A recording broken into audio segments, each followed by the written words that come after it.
गुन्हा नोंद झालेला आहे, कडक कारवाई केली जाईल, इथून पुढे वैष्णवी होणार नाहीत यासाठी मला आपल्या सर्वांना आवर्जून विनंती करायची।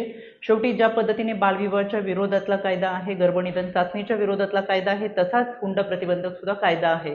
हुंडा देऊ आणि घेऊ नये यासाठी फार मोठ्या प्रमाणातल्या मोहीम ह्या महाराष्ट्रात राबवल्या जातात।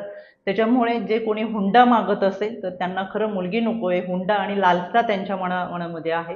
त्याच्यामुळे आपण तळहाताच्या फोडासारख्या जपलेल्या मुलीसाठी जर विवाह करत असताना कोणी हुंडा मागत असेल तर तातडीने पोलिसांकडे गुन्हा नोंद करण्यासाठी मागणी करा, कारवाई करा आणि खऱ्या अर्थानं या कायद्याच्या चौकटीतून कायदा अधिक सक्षम आहे, पण त्या पद्धतीने आपली भूमिका मांडण्यासाठी आपण सगळेजण एकत्रितरित्या काम करूया।